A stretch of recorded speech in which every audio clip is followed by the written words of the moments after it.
Hello there everybody, this is Graham, also known as the Collector75, and welcome back to another Transformers review.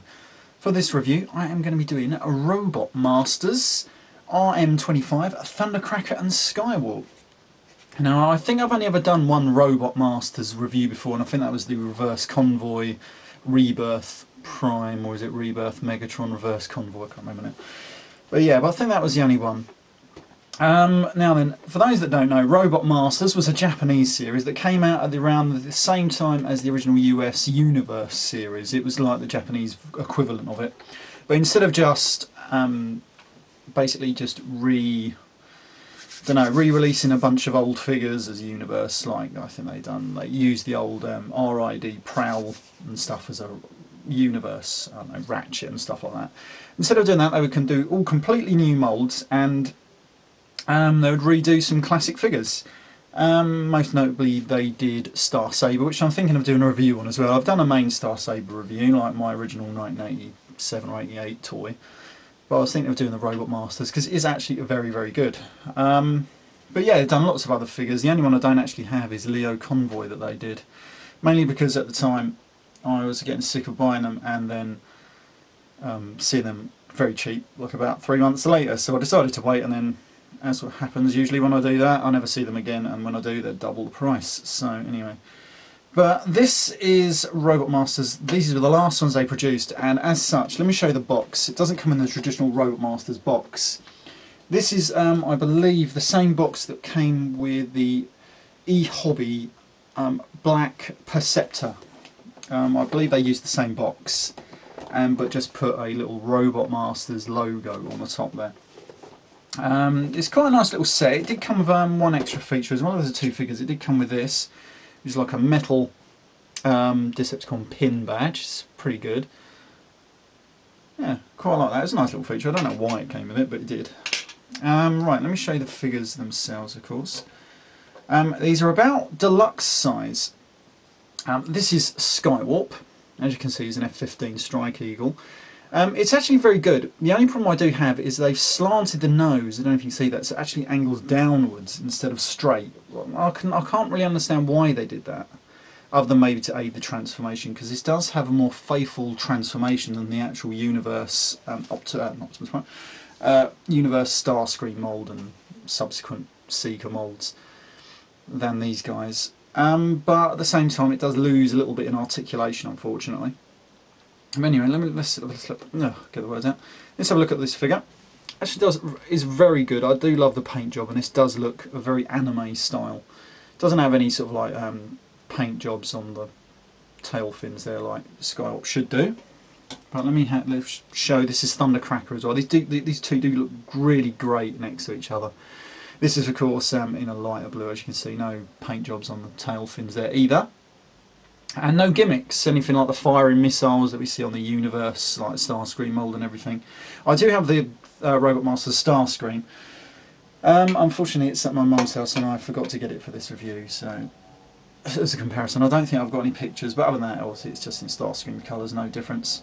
These figures were actually like almost a scaled down, like Masterpiece Starscream. So they're actually quite good in a way. Much like the Robotmasters Optimus Prime, which is a scaled down version of the Masterpiece Starscream. Sorry, Masterpiece Optimus Prime, actually. Right, before I transform them, let me just do a quick size comparison. I've got Hunt for the Decepticons Jet Blade here. As you can see, they're roughly the same size. So he's roughly a deluxe size. But when he's in robot mode, he's just a tiny bit smaller. Right, so I'm going to put him down there. I'm going to transform Thundercracker because he's probably easier to actually see rather than the dark, the black Skywalp. His transformation is actually very faithful to his G1. Anyway, we're going to flip the little landing gear because he's got landing gear. It doesn't turn or nothing. He's got landing gear at the back here as well. That does turn, just like the old G1. So we're going to flip that away. First thing we're going to do is remove the little guns from under his wings, very much like the G1. Then we're going to extend the back, like so. Then we're going to come around to here, flip this nose cone section down, get the wings, and then just rotate them like that. Well, what's that, 45 degrees, 90 degrees, something like that. And then we're just going to pop our finger through here, just like in the old G1 as well, actually. And then we just rotate his arms all the way out. like so. Get that around this bit, sometimes a little bit tight, a little bit fiddly. Then once you've done that, I just like to finish off the feet, and then we rotate the little wings at the bottom here, like so, and then flip down his little feet, very much like the G1. And then what do I do next? This is the only bit that's a little bit fiddly. Have to separate the nose cone from the main cockpit, flip it all the way down, and then it has just a tiny bit of trouble clearing this section just here. You just have to push it through, then just rotate all the way along. And underneath this canopy section there's a little tab. You're probably going to see it, but it does fit into this little hole just there. So we bring it around until it sort of like clicks in like that, and it should stay there. Then we just rotate the nose cone backwards like that, and as you can see, a little head there, and we turn him around like that, and there's his little head. Then we just open up the arms forwards like so, and then just rotate them 180 like so. Rotate the little fist down, do the same on the other side. Here we go, you've got his little arm, and then rotate it that way. Rotate the little fist down.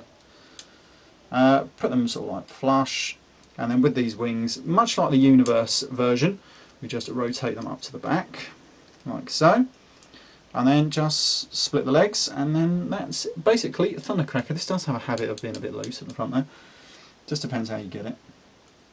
And then we get the little guns. He's got two little holes just in his arms. Just going to put those back in there like so. A little bit fiddly, but that is Thundercracker in robot mode. It's actually very, very good. I do like it. Is it as good as the Universe? Well, I've got Universe, well, Generations Thrust here, which I managed to get off my brother today. We just got back from America, because I can't find it around here. And as you can see, it's just a tiny bit smaller than Thrust. But other than that, this guy has got bigger arms, obviously, because this uses like the arms more like the G1. But other than that, it doesn't bend at the knees, unfortunately, but it does look really good. Now then, you can move his arms all the way out to the front here. Oh, pardon me. But other than that, you can't really do a lot. You can bend at the elbow, obviously. He can't move his arms like that, or nothing, which is a little bit of a shame, but you can move his head from left to right. And if I just show you quickly on Skywarp, when we've got him underneath in plane mode, he doesn't have the visible face syndrome anymore, because they managed to do it so you can turn the head around, which is pretty damn good. Alright, so here is Skywarp in robot mode, and here we have Thundercracker. As you can see, there's nice, really good differences in them. I do like these guys. Oh, I haven't probably folded out his little fist there, there we go. But these do look great together. Now then, they do also come with, if I show you on Thundercracker, here we go, put his little arms down. It does come with these like little gold chromed little bits, and basically they just have a little tab on the front here, and they just fit into like what would be his tits, and they just fit nicely on there as the other one, like so. There we go, they just fit nicely onto place there. And then basically you can just open them up like so, and then they become like the rocket launchers that was in one episode of the cartoon series. They don't look too good. It does come with another set for Skywarp. Like I say, I don't ever remember these guys using them, but Starscream did use them, and of course when the first mould released for this series was in fact Starscream, so that's why it come with them. Pretty good little toys actually. Quite a rare set, because they came right at the end of the Robotmasters, and like I say, didn't come in the regular Robotmasters box, because I believe they weren't going to get released, and suddenly they did. So that's what I mean. That's why they're in that funny box. Yeah, pretty good toys. If you can get them, definitely try and get them. I think I might actually put these on eBay at the moment, because I'm trying to thin out my collection a little bit, and they're just two that, I mean, yeah, they're good, but I want to sort of let go and maybe get some other toys, I think. Anyway, this has been Graham, the Collector 75, and I shall see you all next time. Bye for now.